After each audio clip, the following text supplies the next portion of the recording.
Mujje baleko jonna gye mutussako engalo abalungi abaagalwa gye musinziira okubeera nga mumpuliriza. Mbaagala nnyo, mbaagalira ddala, mwebale nnyo obutakoowa kuntegeranga matu. Amanya enzo Mumbejja Aisha Nasolo mba ntuuse okubeera nga ate nkutuusaako ebigenda mu maaso mu ggwanga lyattu Uganda. Kye mba nkusaba kiri kimu, subscribing ate kakakadde munnaye tojja kubeera nga ate o missing out updates. Yes. Naye nga sinnagenda mu maaso katusooke ate twagalize omukulu oyo Honorable Joel Ssennyonyi amazaalibwa amalungi ag'essanyu. Simanyi mu myaka emeka gy'awezezza, wabula nga kyemanyi olunaku olwaleero omwaka mulamba munnange ate gwegasse ku myaka gye. Tumwagaliza buwanguzi, tumwagaliza buwangazi mu bulamu bw'ensi eno. So nga ate ebyo tubitadde ku bbali. Munnange waliwo ate Sekadaama afiiridde bw'atyo mu ggwanga erya India ategerekeseeko nga Gobi Rasto.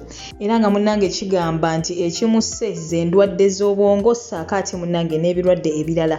Kati nno munnaye famire ye esaba ku buyambi basobole okubeera nga ate bazza omubiri gw'omugenzi ate mu ggwanga Uganda. So munnaye gwe wenna amanyi omukulu ono munnange osobola okubeera nga ate obaako engeri oba oliawo gy'oyamba mu famire basobole okubeera nga bakola ki, bazza omubiri gwe mu ggwanga lyattu Uganda.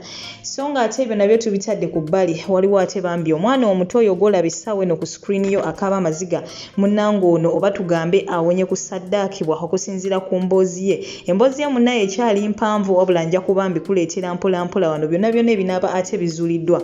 Naye ng'okusinziira omwana oyo ku byayogedde kiragira ddala nti munnange yabadde agenda kusaddaakibwa wabula nga eyabadde agenda omusaddaaka si mulala wabula kitaawe yennyini eyakera ku makya n'amuzaala. Kigambibwa mbu munnange ye yabadde ate ayagala okubeera nga ate amusaddaaka mbu yamututte mu kibira munnange bwe baatuuseeyo omwana n'awulira nga atidde n'amugamba baddeyo. Yamugudde bugwe mu bulago n'amusiba emiguwa n'abaako ebintu byamusonseka mu kamwa n'amulekawo ndowooza nga alowooza afudde. Kumba omwana munnange akyali mulamu era bazira kisabe baamutaasizza. Omwana we togeera essaawa eno munnange ali ku bujjanjabi wabula nze mbadde nsaba omwami oyo yonna gy'ali bamuyigge era munnange agende bamukoleko ng'amateeka munaye ogakola ki wegalagirwa. Naye nga bannaaye simanyi kikigenda mu maaso mu ggwanga Uganda abazadde bafuukidde ddala ensolo. Simanyi oba bwavu oba kiki, osaddaaka otya omwana oba okola otya omwana. Kale katugambe yabadde tagenda musaddaaka then yabadde agenda mukola ki? Waba yabadde tagenda musaddaaka yabadde agenda kukola ki omwana ono? Bannange abazadde mweddeko n'abantu abalala omwana ne waba si mwana oba nange okola otya omuntu w'ekintu ng'olabira ddala ali mu bulumi naye nga gw'ogendera ddala mu maaso nakubeera nga ate omulumya. Bannange tulekerawo okubeera n'egyo emitima gy'ensolo tuddemu ak'obuntu naye obuba nga bwavu bwe bungi bannange ate tebulina kutumalamu kabuntu. So nga ate ebyo mbitadde ku bbali. Munnange waliwo omuvubuka avuddeyo bw'atyo n'alangira Godfather obubbi mbono munnange yalina ebizibu bye. Godfather n'amusaba emitwalo 3 mbu amutunuze mu kamera era mbu yayina abagagga basobola olaba vidiyo eyo ne bamudduukirira wabula mbu wayiseewo wiikisi 2 ku 3 Godfather munnange teyeenyeenya talina kye yali akoze. Kati nno munnange Godfather ebibye naye weebityo webiyimiridde ate nga nabyo tubitadde ku bbali. Eyeddone Asia munnange avuddeyo ne yeetondera Minara Queen ne famire ye. Tetumanyi oba akikoze kuva ku ntobo ya mutima oba just abadde yeeyisako kuba Done Asia ye muntu avuddengayo n'avuma abazadde b'abantu ate n'amala ne yeetonda n'akaba amaziga mayitirivu nnyo. Ensi yonna nerowooza Done Asia abivuddemu wabula ate wayitambale ng'ate abakidde omulala nga naye amuvuma bubi nnyo nnyo. Kale nno munnange katusuubire nti ku mulundi guno Done Asia munnange byayogera biviirire ddala ku ntobo ya mutima. Bannange nze sijja yongera bajjukiza nti wobanga olina obuzibu n'omuntu yenna obutakkaanya muyombe byammwe mwevume byammwe ffe tetujja bagambako wabula ate kituluma nnyo gwe woovuma omuntu n'oyingizaamu abaana be n'oyingizaamu bazadde be baganda be abatabiriye mu mwetwale byammwe. Mu butuufu oli agenda n'avuma mama w'omuntu naye nga ne mama w'omuntu bw'avumye mukazi wattu talina ku TikTok oba oliawo talina na ssimu.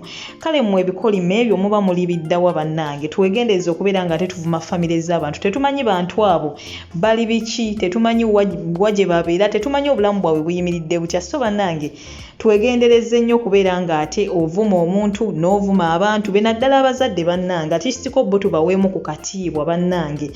So munnange ye Done Asia yagamba nti muganda wa Minara Queen yamukubidde essimu era mbu munnange n'abaako ebimu byamugambako mbu kwe kuvaayo ate ne yeetonda. Katambike butereevu ngenda kuba ate nga kulekerako maaso kaawo saakate n'obutambi obulala obw'amawulire ate munaye genkuletedde olunaku olwaleero so nga ate akatambi kengenda okuba nga nsembyayo ke kammuna ye munnange Muna avuddeyo leero luno n'atabukira mwenna abamwogerera ebisongovu mwenna bamugamba nti afosinga accent manyanga muli wabisiyaga manya biki twala tugende avuddeyo munnange n'abawa level omu ku omu era nga butereevu ngenda kuba nkulekerako akatambi ke bagamba nti akuddira mu luyimba munnange taluwomya kale nno nange byayogedde sigenda biddamu sigenda bimenyamenya wabula ngenda bikuteerako gwe kennyini omwewulireko n'oluvannyuma gwe weesalirewo onaddamu okubeera ng'omuvuma omwogerera oba munaye kwawulidde vidiyo eno ebyokumuvuma n'okumwogerera munnange obikomeza ngenda kuba nkusiibula essaawa eno yennyini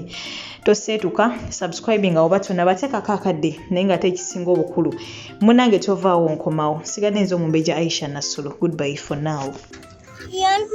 Yanzijja nantwala mu kibira kati we yamaze mu kibira nga ntandika okukaaba namugamba tukome wano n'abaana neefuulira nankwata obulago nanteekamu omuguwa. Ekibira ekyawe tamanyi nakutekamu omuguwa nakusiba ku muti nakola atya nandeka nga nsudde eri n'essaati yange n'engatto n'abitwala ng'amaze okusaamu ekintu mukama n'akikuteeka soko yasame tulabe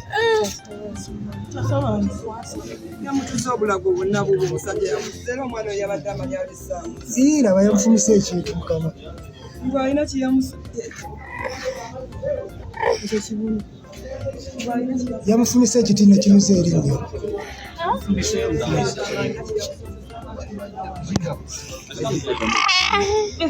limuluma yasamanya ffenna wano ku apo tumanyi Godfather yanziba emitwalo 3 ku lw'embeera gye nalimu ne kati gye ndimu nga nkyanoonya obuyambi Godfather nga mukubira essimu nga mbasobola kunshotinga binateeka ku akawunti ejjukira akawunti ya Godfather y'amaanyi nga nsituka ngende nasana ku masitowa nga andagirirewe waabeera okitegeera nga shootinga naye vidiyo nangamba ngenda tekayo saawa nagenda navayo saawa zaali 10 nangamba saawa ngenda kuterayo vidiyo osobola okukola ki osobola okufuna obuyambi okitegeera nemugamba okay nangamba nengi nateekako namba zange nyina abagagga bange basobola okuwa obuyambi naye kuva nakati wiki wayise 3 Godfather postinga nga vidiyo kyokka yatwala sente zange emitwalo 3 okitegeera sifunye buyambi gyali nsazawo nzije wano ku app nziwukire wano ku app kubanga Godfather nkimanyi buli kimu ansinga sina kenyina ndi munaku naye simanyi lwaki yabba emitwalo gyange 3 why okitegeera ate nga yagamba alina mane ate nabbanza omunaku bana nsaba bwenkanya ndina sisita wa Mina the Queen akedde okunkubira essimu ku makya naye ayogedde nange ng'omuzadde by the way angambye ali mu myaka 4 nangamba Mina ye kitinda mimba ekigambo kitinda mimba aba mu Galanda mu Luswayiri babayita kitinda mimba bambi ayogedde nange ng'omuzadde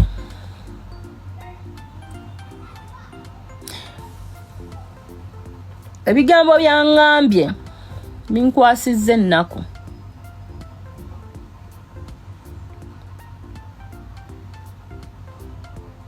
ate nga bambi oluusi bo tebali ku tikitooko tebamanyi bigenda mu maaso ku tikitooko naye bambi ngenda kwetondera famire ya Mina the Queen abakoseddwa nga family members omuli ba sister be omuli ba brother be siri kwetondera bino bikaddeidde by'oku TikTok kubanga bye bikyasinza okukuma omuliro mu nsonga ezibaddewo ndi wano kwetondera famire ya Mina the Queen okuva ku sister we ankubidde essimu tangambye linnya lye naye angambye muntu mukulu she's above 40 And for you who said that I false accent, that's me, all right? If you don't like it, just pass, scroll. And if you think that I'm forcing it, you can force it too. It is free of charge. Actually, you've been saying this long time ago, even before I came to England. Now, ever since that I came to England, oh my God, it's worse. Now you think that I'm doing that because I'm in England? That's how I speak. I might not be good at speaking English, fine, but that's my accent. I cannot force accent. Otherwise, maybe you want me to say that, oh, you girl who is watching me, why are you talking like that? Well, that is, now that's what they call forcing, because I can't speak like that for a long time. This is how I speak, like it or not. Many of you say that it's like you having 100 teeth in your mouth.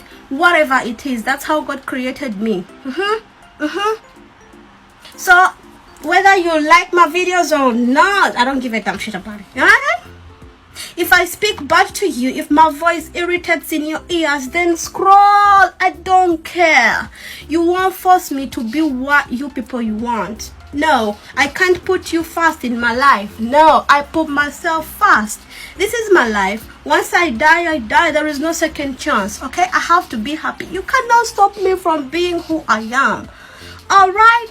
You know what? Because you don't know me physically, you just see me on TikTok, and I also see you just on TikTok. So this is just a social media, and when you're open to people, when you're public, we expect each and everything. I'm used. Nothing you're going to say that is going to break me down. Nothing. It's like beating a child whenever he or she does something bad. You beat them up. They will be used. They will reach the extent where they don't fear you. Now that's me. I'm used of your abuses. Every time you abuse, you bully, I'm used. No one is going to say something that's going to break me. If I don't follow you, go. Because I didn't call you here. Okay? If you don't like me, go. I didn't call you here. I created this new account for myself, not for anybody. For myself. Why? Because I love doing TikToks, okay? And you won't stop me from that.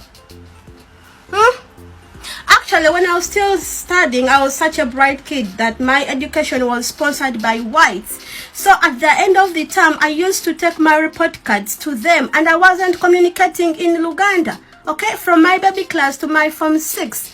So you won't expect me to speak the way you want me to speak. No.